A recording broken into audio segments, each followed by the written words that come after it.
menolak yang mufsadah, yang merusak, itu didahulukan daripada mendapatkan manfaat. Manfaatnya ibadah sholat. Tetapi gara-gara melaksanakan ibadah ini tadi, dia bisa tertular virus-virus yang mematikan.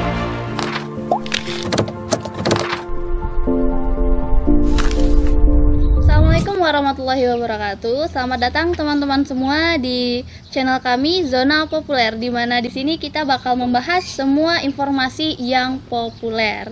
Nah, sekarang saya sedang bersama dengan Buya Rashidin yang akan menjadi pemateri kita pada pagi, siang, sore ataupun malam dari teman-teman menonton pembahasan kami ini. Nah, sekarang seperti yang kita tahu Buya ya, kalau yang tengah populer atau yang sedang viral di Indonesia maupun di dunia, di negara-negara Islam ya, itu tentang COVID-19, itu lebih kepada ibadah dari pasien COVID-19 ini sendiri atau corona ini sendiri. Nah, di sini Buya saya mau tanya gitu Buya ya. Menurut Buya ini kan kita seperti yang kita tahu, ibadah dari pasien COVID-19 ini terganggu ketika mereka menjalani masa karantina, terutama untuk kaum Adam atau kaum laki-laki yang menjalankan sholat Jumat itu Buya. Nah, bagaimana tanggapan Buya tentang hal tersebut Buya? Oke, terima kasih. Kewajiban melaksanakan ibadah, terutama ibadah fardu atau wajib, itu ada pada setiap orang muslim. Nah, ketika melaksanakan ibadah, seorang laki-laki wajib hukumnya pada hari Jumat untuk melaksanakan ibadah Jumat. Sedangkan bagi orang-orang yang telah terkena penyakit yang terinfeksi berasal dari virus corona ini, maka akan ada perubahan-perubahan bagi mereka dalam melaksanakan ibadah. Dan ini sudah dimaklumi oleh semua para ulama-ulama. Karena sesungguhnya dalam Islam itu ada disebut dengan rukhsah, keringanan untuk boleh melaksanakan ibadah yang berbeda. Di antaranya, pertama, orang yang berada dalam keadaan sakit, mereka punya keringanan untuk melaksanakan ibadah sesuai dengan kemampuan mereka. Kalau nak dapat berdiri, duduk. Nak dapat duduk, ya tidur. Kata-kata kenapa pulau kok sholatnya tidur? Karena dia nggak bisa berdiri dalam kondisi sakit. Orang yang terkena COVID-19, mereka dalam kondisi sakit. Oleh karena itu mereka sudah bisa mendapatkan rukhsah atau keringanan. Seharusnya mereka melaksanakan sholat Jumat, maka mereka bisa menggantikan sholat Jumat dengan melaksanakan sholat zuhur. Kenapa mereka bisa menggantikannya? Karena sakit. Orang sakit bisa mendapatkan keringanan-keringanan. Jadi mereka menggantikan sholat Jumat dengan sholat zuhur itu betul-betul karena sakit. Yang kedua, yang boleh menggantikan orang musafir, itu boleh. Yang ketiga, terjadi hujan lebat. Jangankan melaksanakan ibadah sholat, suara azan pun pernah ditukar karena kondisi-kondisi tertentu. Seharusnya ketika azan mengucapkan hayya 'alas sholah, mari kita laksanakan ibadah sholat, atau hayya 'alal falah. Ketika terjadi kondisi-kondisi tertentu pada zaman Nabi, sebagaimana disebutkan dalam hadis Sahih Bukhari, sahabat pernah membaca suara azan, dia ganti hayya 'alas shalah dengan shollu fi buyutikum, solatlah di rumah kalian-kalian. Kapan itu terjadi? Ketika tidak bisa melaksanakan ibadah itu secara normal. Oleh karena itu, orang yang terkena COVID-19, mereka boleh untuk tidak melaksanakan sholat Jumat, tapi tetap wajib melaksanakan sholat zuhur. Menggantikan sholat Jumat dengan sholat zuhur karena mereka berada dalam kondisi sakit. Oke Buya. Iya. Nah, terlepas dari itu Buya, itu kan untuk pasien sendiri ya Buya, dari yang pasien yang positif terkena corona atau COVID-19 ini Buya. Nah, sekarang juga tengah menjadi perbincangan Buya. Nah, kalau di daerah saya itu Buya, atau ada di beberapa daerah, itu kan penerapan social distancing. di mana melaksanakan sholat di dalam masjid itu atau sholat Jumat. Bagi yang tidak terkena corona ini, social distancingnya membawa sajadah masing-masing sehingga dengan jarak 1 meter gitu. Itu bagaimana tanggapan Buya? Karena ada dari beberapa masyarakat yang tidak menerima hal tersebut, Buya. Oke, terima kasih. Kalau bagi yang terkena, sudah kita sebutkan tadi, mereka punya keringanan. Bagi yang tidak terkena penyakit yang berasal dari virus corona ini tadi, mereka berada dalam 2 kondisi. Kondisi yang pertama, apabila ia berada dalam wilayah, ini wilayah, berada pada wilayah yang sudah terinfeksi corona, sebagaimana yang ada di Jakarta. Sekarang ini jumlah yang terkena infeksi corona di Jakarta saat kita live ini itu sudah 2.000 orang lebih. Jadi tidak bisa lagi kita menentukan orang yang hadir ke masjid ini terkena virus atau tidak. Oleh karena itu, ada sebuah kaidah mengatakan darul mafasid muqaddimu ala jalbil masalih. Menolak kemudaratan didahulukan daripada mendapatkan manfaat. Menolak yang mufsadah, yang merusak, itu didahulukan daripada mendapatkan manfaat. Manfaatnya ibadah sholat. Tetapi gara-gara melaksanakan ibadah ini tadi, dia bisa tertular virus-virus yang mematikan. Nah, virus yang mematikan ini mafsadah. Kalau kita sudah tahu depan kita ada harimau, jangan kita ke situ. Tolak kemudaratan itu. Kalau kita lah tahu depan kita ini bisa mendatangkan penyakit, jangan kita ke situ. Tidak boleh kita ke sana. Menolak kemudaratan didahulukan daripada mendapatkan manfaat. Sekarang kemudaratannya sudah jelas. Korban bukan hanya ratusan, sudah ribuan. Ini semuanya menunjukkan kemudaratan yang nyata, mafsadah yang nyata. Oleh karena itu, bagi orang yang berada pada tempat-tempat yang terkena virus corona, mereka boleh menggantikan sholat Jumat dengan sholat zuhur.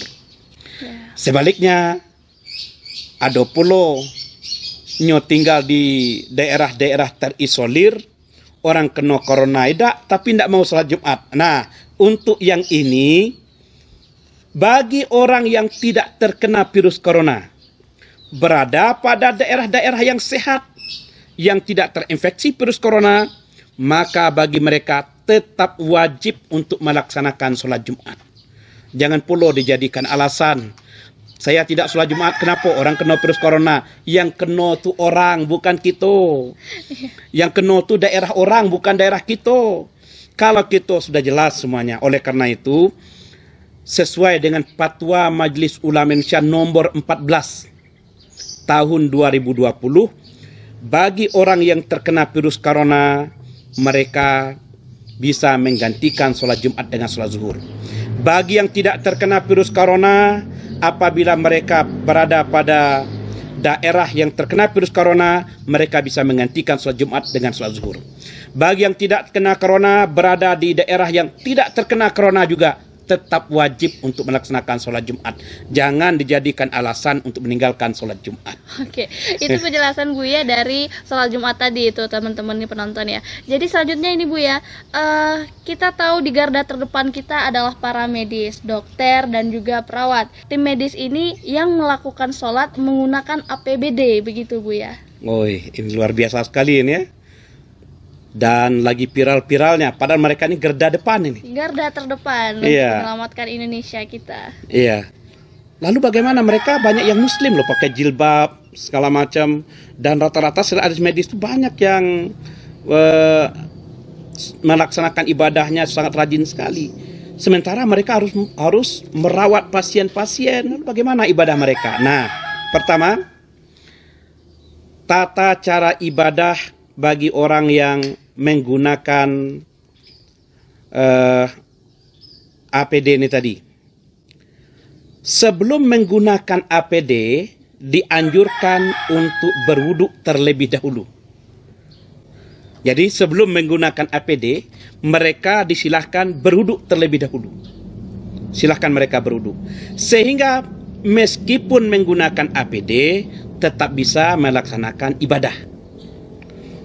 Persoalannya muncul, sudah berwuduk dia tadi, ternyata wuduknya lepas. Nah, dalam kondisi seperti ini, ada dua kondisi. Pertama, mereka bisa melaksanakan ibadah dengan jamak dan qasar. Solat dengan jamak dan qasar. Apabila mereka menggunakan APD itu pada waktu zuhur, sudah masuk waktu zuhur, maka laksanakan solat zuhur dulu, gabungkan dengan solat asar. Namanya jamak. Menggabungkan solat zuhur dan solat asar. Sehingga waktu asar mereka tidak lepas lagi. Kalau mereka menggunakan APD sebelum zuhur dan tidak punya wudhu, jadwal piketnya sampai waktu asar, maka mereka bisa melaksanakan solat zuhur dan solat asar pada waktu asar. Namanya jamak takhir. Nah, itu. Begitu juga waktu maghrib dan isya. Itu kondisi yang sama. Mereka bisa menggabungkan keduanya. Bagaimana kalau mereka jadwal piketnya dari jam 7 pagi sampai jam 7 malam? 12 jam. Mau tidak mau, zuhurnya pakai APD, kemudian asarnya juga pakai APD. Berwuduk nggak mungkin. Alternatif berwuduk nggak mungkin. Kalau mau tayamum bagaimana? Wajahnya ditutup, tangan ditutup juga nggak bisa. Lalu bagaimana? Terhadap hal ini terjadi khilafiyah. Tetapi dalam fatwa Majelis Ulama dikatakan dalam rangka menghormati waktu, mereka tetap wajib untuk melaksanakan ibadah sholat. Meskipun dengan tidak berwudu dan meskipun dengan tidak tayamum tadi. Padahal wudu merupakan kunci untuk melaksanakan ibadah sholat. Suci toharoh itu adalah kunci untuk melaksanakan ibadah sholat. Karena kondisi-kondisi tertentu mereka tidak bisa melaksanakan itu. Tapi mereka punya kewajiban untuk melaksanakan ibadah sholat. Oleh karena itu, dalam fatwa Majelis Ulama mengatakan mereka tetap bisa melaksanakan ibadah sholat meskipun dalam menggunakan APD itu tadi. Nah, jangan pula APD itu jadikan alasan tidak mau melaksanakan ibadah. Nah, gitu. Tetap wajib bisa menggunakannya dengan jamak dan qasar, dan bisa juga dilaksanakannya dengan berwudu sebelum memakai APD. Bisa juga kalau memang tidak bisa sama sekali tetap melaksanakan ibadah. Berarti begitulah penjelasan dari Buya mengenai pasien corona, untuk ibadah dari pasien corona ini sendiri. Untuk ibadah bagi yang tidak terinfeksi corona namun melakukan social distancing, begitu ya Buya. Dan juga ibadah untuk garda terdepan kita, tim medis yang menggunakan APD ketika menjalankan tugas. Dan juga sudah dijawab semuanya oleh Buya itu tadi ya Buya ya. Dan semoga teman-teman semua, sahabat-sahabat Zona Populer bisa terus menyimak channel kami untuk menyaksikan semua yang populer. Dan channel kami ini mungkin akan lebih banyak membahas hukum Islam bersama dengan Buya Rashidin. Bersedia ya Buya ya? Ada yang aneh lagi loh sekarang. Iya, apa begitu Buya? Sholat jamaah tapi jaraknya 1 meter 1 meter. Iya, yang itu tadi Buya. Katanya ini dalam rangka social distancing ya. Sholat jamaah tetap wajib. Tapi karena ini dalam kondisi corona maka kita tidak laksanakan dengan rapat. Nah, ini menimbulkan kontroversial yang cukup ramai di tengah masyarakat. Boleh tidak kita melaksanakan ibadah sholat tetap jamaah tapi jaraknya 1 meter 1 meter lebih. Yang pertama dalilnya, ketika akan melaksanakan ibadah sholat, Rasul selalu mengatakan sawu sufufakum, sof lurus dan sof itu dirapatkan. Innama taswiyatu sufuf min tamamis sholah. Karena sempurnanya sof itu merupakan bahagian dari sempurnanya ibadah sholat. Mana ibadah sholat yang sempurna? Pertama, kalau dia berjamaah, shafnya rapat. Yang kedua, shafnya lurus. Sekarang corona nggak bisa rapat, lalu bagaimana? Kalau sudah tidak bisa rapat, berarti jamaahnya tidak bisa sempurna. Kalau tidak bisa sempurna jamaahnya, maka sebaiknya di rumah saja. Di rumah saja. Jangan, tidak perlu kita harus berjamaah. Cukup kita berjamaah dengan keluarga kita di rumah. Tidak harus kita ke masjid. Kalau memang harus ke masjid juga, kalau mau yang sempurna, rapat dan luruskan shaf kita. Nah, sampai nanti jangan perlu kita sudah berjarak, kita mau berjamaah dengan baik. Saya pikir jalan keluar yang terbaik adalah tetap rapatkan shaf. Kalau mau melonggarkan shaf di rumah saja, dengan keluarga saja di rumahnya, bisa dengan anak-anak, dengan istri melaksanakan jamaah di rumah saja. Terutama zaman sekarang ini, zaman yang saya katakan berada dalam kondisi yang sangat gawat penyebaran virus corona. Saya pikir demikian. Oke, terima kasih atas waktunya Buya. Ya. Kami ucapkan terima kasih dengan sebanyak-banyaknya. Dan juga untuk sahabat-sahabat Zona Populer, jangan lupa untuk mendukung channel kami supaya lebih berkembang. Jangan lupa kalian untuk subscribe channel kami, aktifkan lonceng notifikasinya, berikan komentar kalian jika masih ada yang ingin ditanyakan terkait dari ibadah di tengah pandemi corona ini. Dan juga jangan lupa share ke teman-teman kalian jika kalian merasa apa channel kami ini bermanfaat dan apa yang kami bahas ini bermanfaat. Dan juga ini saya Rina Mardina undur diri. Mohon maaf jika terdapat kesalahan. Saya tutup dengan billahi taufiq walhidayah. Assalamualaikum warahmatullahi wabarakatuh.